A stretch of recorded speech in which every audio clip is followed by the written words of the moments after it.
De afuera con F7. Ahí está, listo, comenzamos.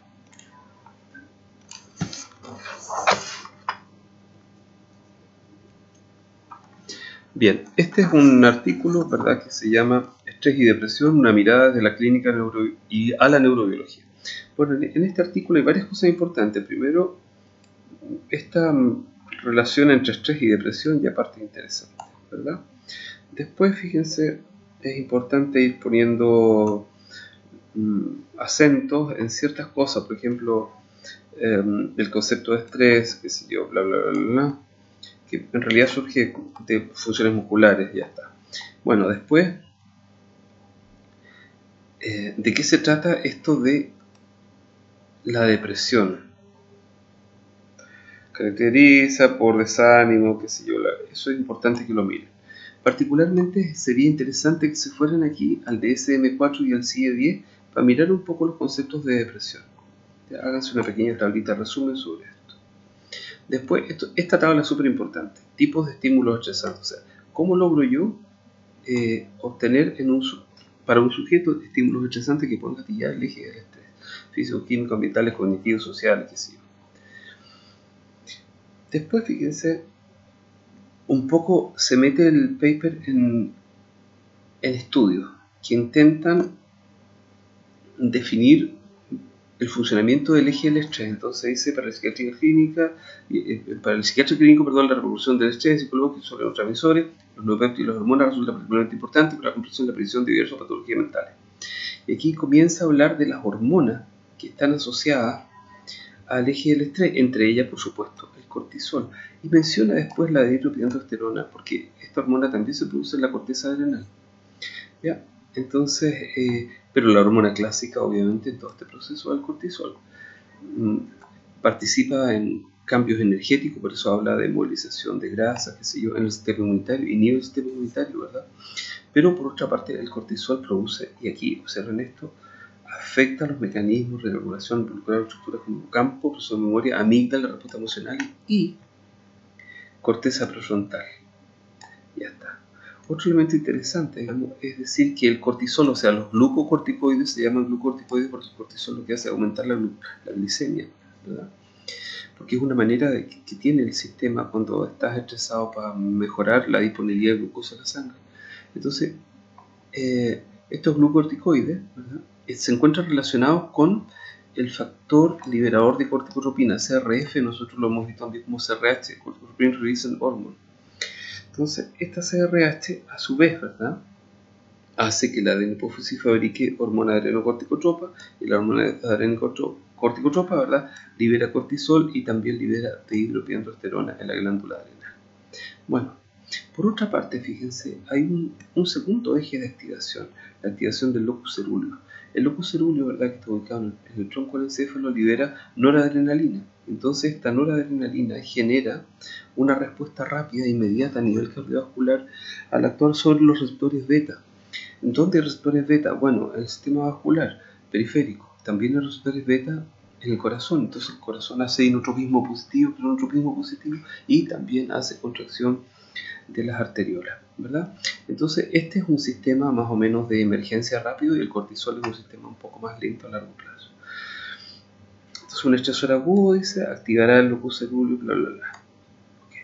Y un estresor ya más permanente, entonces el eje del cortisol. Ya está. Bueno, y revisen todo esto. Es importante revisar esto del cortisol porque recuerden ustedes que de la noradrenalina y el locus cerúleo, porque recuerden que están relacionados con ansiedad. Aquí aparece otra molécula, el MPY. ¿Ya? El MPY es un neuropéptido. Y parece que el MPY tiene ciertos elementos o propiedades, digamos, probablemente neuroprotectivas. Eso estaba investigándose.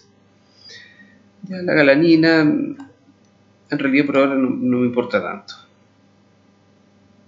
Vámonos ahora al eje noradrenérgico. Es una interesante investigación. El sistema, al eje serotoninérgico, es el sistema serotoninérgico, ¿verdad?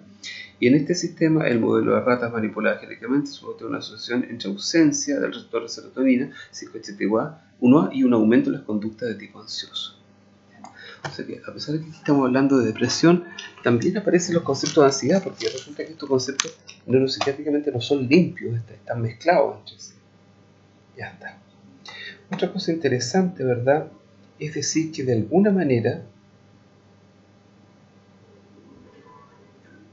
hay cierta regulación hacia abajo, cierto down regulator, ¿verdad? De los receptores 5-HT1A. Y por lo tanto, la respuesta ansiosa tiene que ver con la reducción de estos receptores, después que la respuesta se ha presentado en forma intensa por un breve periodo de tiempo.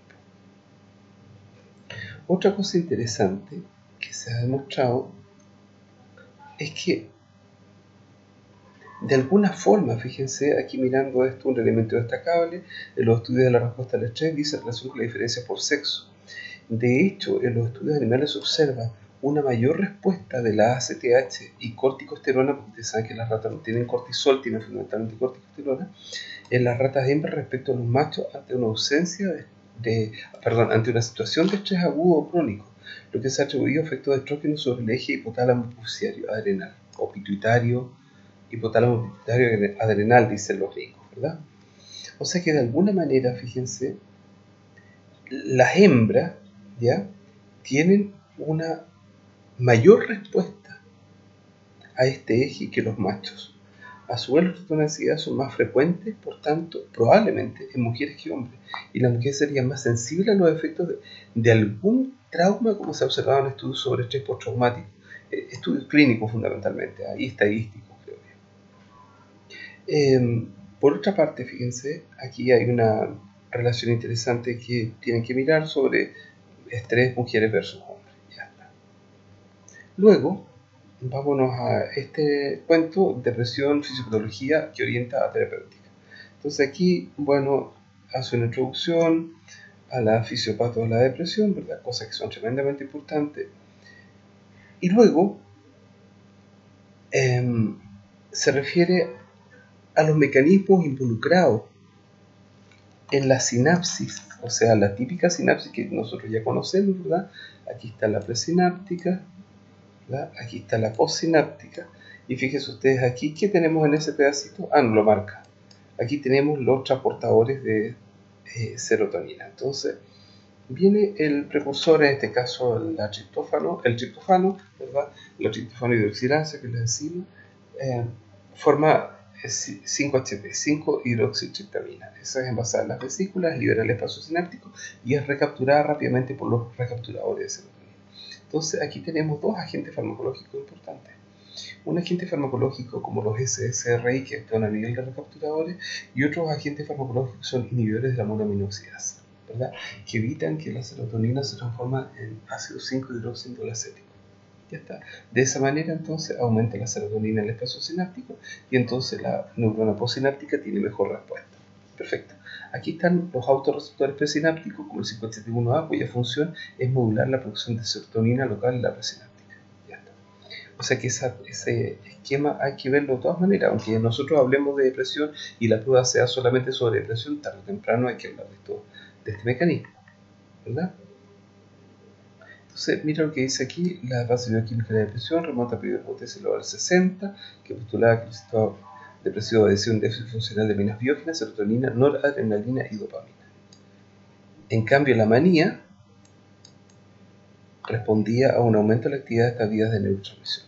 O sea, tienes por una parte entonces un sujeto depresivo que tiene disminución de monamina y un sujeto maníaco que tiene aumento de monamina.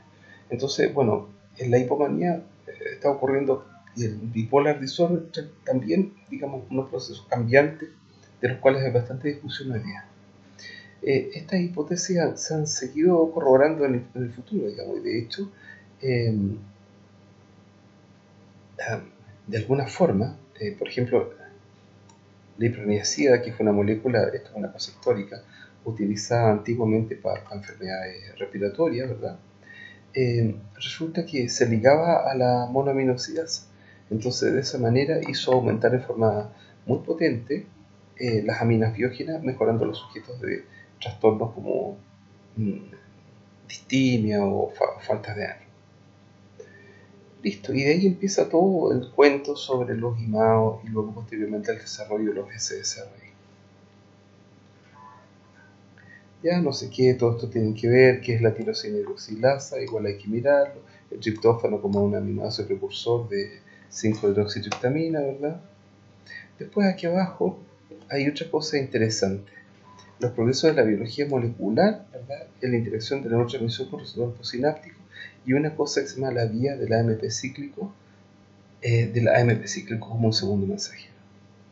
Y por último, fíjense, aparece un tema tremendamente importante que es este. Uno de los factores más importantes del proceso de la proteína del AMP cíclico, ¿verdad?, es el CREP, significa CMP Response Element Bundle, que es la molécula encargada de ligarse al AMP cíclico y la que actúa, fíjense ustedes, leyendo el DNA, produciendo RNA mensajero y con estos RNA mensajeros produciendo en el futuro síntesis de proteínas necesarias para la sobrevida neuronal. Ya, bla, bla, bla. Y entonces una de esas moléculas que fabrica es el BDNF. Ya está. Brain-Derived Neurotrophic Factor. Entonces esta moleculita que también se produce cuando hacemos ejercicio físico, qué sé yo, etcétera, empieza a disminuir si los sujetos están con una depresión crónica. Sin embargo, en depresión aguda aumenta. Así que una cosa bien interesante esta del BDNF que actúa como una especie de interruptor del sistema. ¿Ya está? Después hablamos de hipocampo, ¿verdad? Y esto es tremendamente importante, porque la administración crónica de corticosteroides provoca cambios en las dendritas, estos efectos atróficos, o sea, estos efectos de no crecimiento, por el contrario, de disminución de la arborización dendrítica, está mediado por receptores de glutamato, qué sé yo, no sé qué, bla, bla, bla. La atrofia del hipocampo se ha encontrado, contrario, en oposición a la atrofia del hipocampo, se ha encontrado una hipertrofia en las neuronas de la amígdala por el estrés crónico. O sea que lo que le pasa al hipocampo, que es disminuir el circuito, le va a hacer la amígdala al revés en aumentar el circuito. Que eso los sujetos quedan hipersensibles a todas las respuestas medioambientales y las disparan como una respuesta nefasta, negativa, deleteria, depresiva. Y entonces,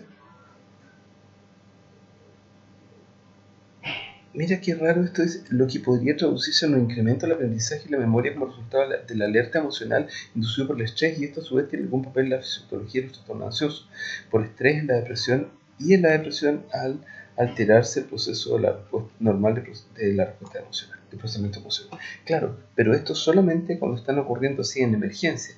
A largo plazo ya el hipocampo comienza a disminuir su volumen y a dañarse, y entonces comienza a desaparecer un concepto que nos pasa todos los días que se denomina neurogénesis. Así que esos dos conceptos son claves, CREP y DNF. Sigan revisando eso, CA3, ¿verdad? Cuerno de Amon 3, CA2, cuerno de Amon 2, que estaba por ahí más arriba, y CA1, cuerno de Amon 1, representados en el hipocampo.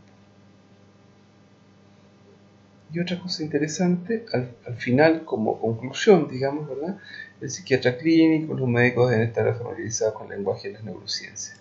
O sea, ahí faltó decir el psicólogo, ¿no? Obviamente.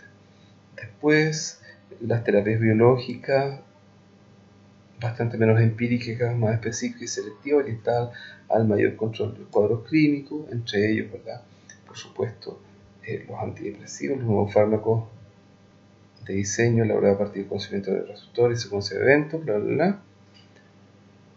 La hipótesis biológica de las enfermedades mentales, que incluyen factores genéticos del neurodesarrollo perinatales, neuroendocrinos, inmunológicos y otros, está enriqueciendo la recuperación de tipo patogénico y los factores psicosociales.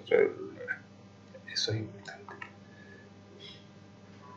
Esa sería más o menos la línea y de lo que hay que ponerle tono en este